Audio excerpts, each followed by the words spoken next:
उस दिन हम लोग बात किए थे कि तरंग के प्रकार में आप लोगों को बताया गया था तरंग दो प्रकार के होते थे। पहला जो तरंग था उसको हम लोग यांत्रिक तरंग बोलते थे या उसको बोलते थे मैकेनिकल वेव। सेकंड था इसमें आपका विद्युत चुंबकीय तरंग, इलेक्ट्रोमैग्नेटिक वेव्स। यहाँ पर हम लोग यांत्रिक तरंग पर बात कर रहे थे। यांत्रिक तरंगों को दो प्रकार से क्लासिफिकेशन किया गया था।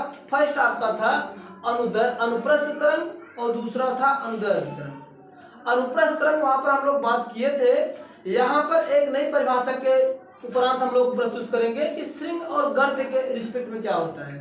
सबसे पहले हम स्ट्रिंग और गर्त को समझ लें, इसके बाद इसको डिफिनेशन करते हैं। डिफाइन स्ट्रिंग क्या होता है? अगर किसी भी रस्सी को एक दृढ़ स्थान से बांध करके उसका दूसरा सिरा, सपोज करो कि इसमें कोई एक रस्सी से मैं बांध के उसका दूसरा सिरा ऐसे पकड़ के इसके ऊपर ऐसे झटकूं, ऊपर झटकने के दौरान कुछ रस्सी इस प्रकार से मोशन करेगी, ऐसे ऊपर और नीचे की तरफ वो मोशन करेगी। तो जो उसका ऊपर की सिरा का जो मैक्सिमम विस्थापन होता है, ऊपर की दिशा में जो अधिकतम विस्थापन होता है उसी का नाम बोला जाता है, अधिकतम जो विस्थापन होता है उसका नाम है स्ट्रिंग बोला जाता है। नेक्स्ट दूसरा जो निचले साइड पे, जो नीचे ऐसे एक बार रस्सी ऐसे ऊपर जाएगी फिर उतने ही नीचे जाएगी, तो जो निचला वाला सिरा जो का अधिकतम विस्थापन होता है उसका नाम दिया जाता है गर्त। और ये ऐसे ही रस्सी ऐसे मूव करते ऐसे करके आगे गति करती रहती है। तो ये एक नई परिभाषा बनेगी कि स्ट्रिंग और गर्त के कंडीशन में, यानी स्ट्रिंग और गर्त के अधिकतम, या ऐसे कहो स्ट्रिंग या गर्त के बढ़ने की क्रिया को या बढ़ने की गति को हम क्या कहते हैं? अनुप्रस्थ तरंग कहते हैं।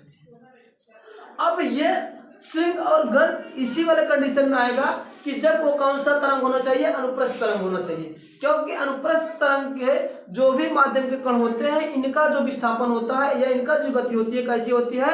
वह कंपन हमेशा माध्यम के लंबवत होती है। कैसी होती है?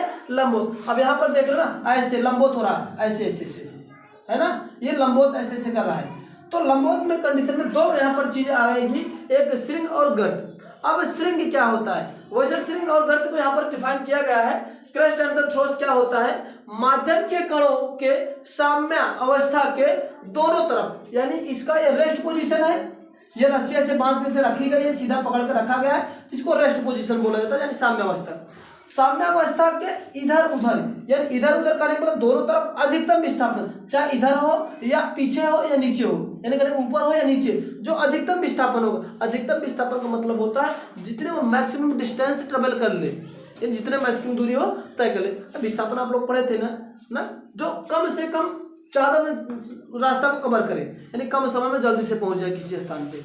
तो जो कम समय में या जो अधिकतम विस्थापन चाहे ऊपर की दिशा में हो, इसको धनात्मक दिशा बोला जाता है, नीचे की दिशा में ऋणात्मक बोला जाता है। अगर एक्सिस को कोऑर्डिनेट बना हुआ ऐसे, तो ये हमारा नीचे वाला ऋणात्मक होता है, ऊपर वाला धनात्मक होता है।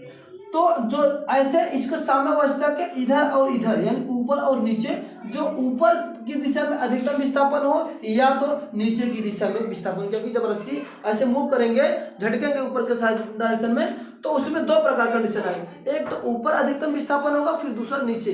जैसे इसको झटकोगा ऐसे ऊपर जाएगा, एक स्थान पर रुक जाएगा, फिर नीचे जाएगा, एक स्थान जाने के बाद फिर वो ऊपर आने लगेगा। तो जहां पर अधिकतम विस्थापन होता है वही अधिकतम विस्थापन क्या कहलाता है आपका? भैया स्ट्रिंग कहलाएगा या तो गर्त कहलाएगा। अब इसी के ये ऐसे लगातार आगे ये स्ट्रिंग बनेगा, फिर गर्त बनेगा, स्ट्रिंग फिर गर्त, ऐसे बनता जाएगा, और बनते बनते वो क्या करेगा? आगे की दिशा में बढ़ता जाता है। और इन्हीं दोनों को बढ़ने की, दोनों को आगे बढ़ने की जो गति होती है उन्हीं का नाम बोला गया क्या भैया? कि अनुप्रस्थ तरंग।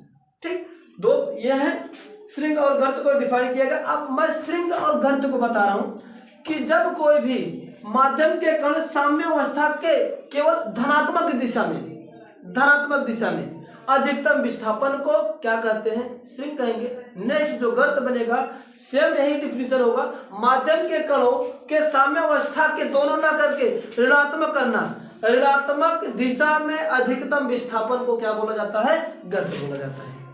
यहां से स्ट्रिंग और गर्त की बात थी। अगला डिफिनेशन है, और ऐसे भी सारे का एग्जांपल बन सकते हैं। जैसे अगर जल है, जल की सतह पे ऐसे मैं विस्थापन करूं, ये सपोज करो कि मेरा ये जल का सतह है, अगर इस पे जो है कि ऐसे इस पे विक्षोभ किया जाए किसी टुकड़े से या पत्थर के टुकड़े से, तो ये भी ऐसे कुछ बनाते जाएगा।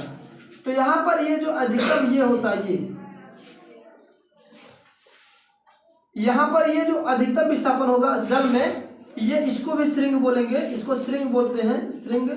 और इसको ये न्यूनतम विस्थापन जो इधर ऋणात्मक दिशा में होगा उसको गर्त बोलते हैं। कोई भी माध्यम होगा, दो कंडीशन जनरेट करेगा, दो कंडीशन जनरेट करने के बाद एक अधिकतम ऊपर की तरफ विस्थापन करेगा, दूसरा अधिकतम नीचे की तरफ विस्थापन करेगा। दोनों को चलने की गति को, दिशा को या आगे बढ़ने की क्रिया को क्या बोला जाता है भैया? इसको बोला जाता है अनुप्रस्थ तरंग।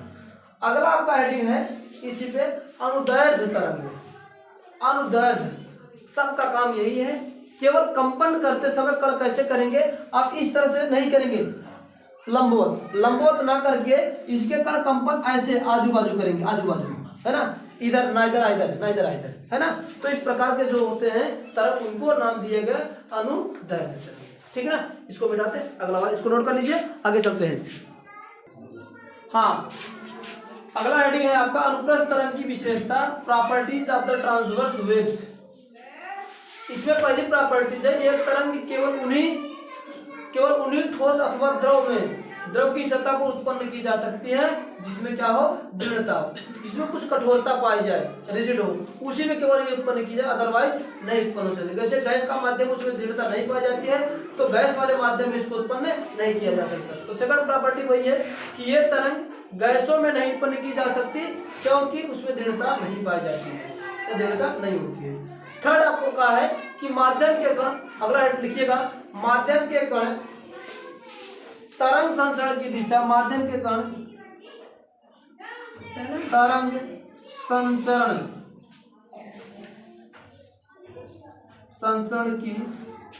दिशा के लंबवत, संचरण दिशा के लंबवत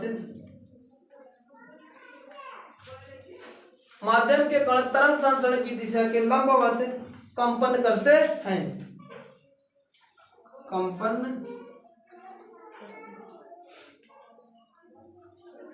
ये तो डिफिनेशन भी है कि जो इसके माध्यम के जो कण होते हैं वो हमेशा संचरण दिशा के लंबवत करते हैं। अगला लिख लीजिएगा, माध्यम में दाब परिवर्तन नहीं होता है। थर्ड वाला इसका है, माध्यम में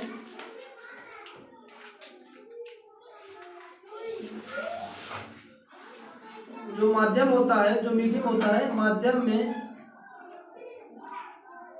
दाब परिवर्तित नहीं होता है,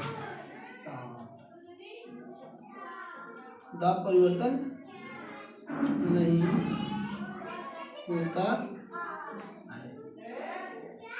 ठीक,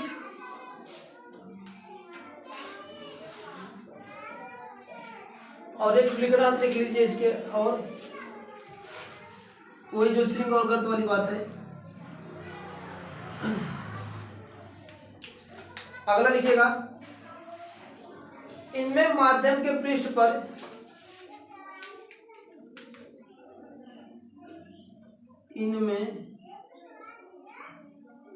माध्यम के पृष्ठ पर श्रृंग और गर्त बनते हैं। इसमें माध्यम के पृष्ठ पर श्रृंग व गर्त बनते हैं।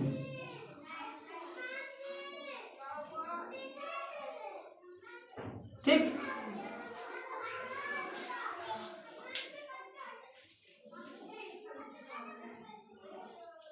हो गया, ये इसकी विशेषता थी। अगले वाले में जो देखा जाएगा अनुप्रस्थ तरंग क्या होता है।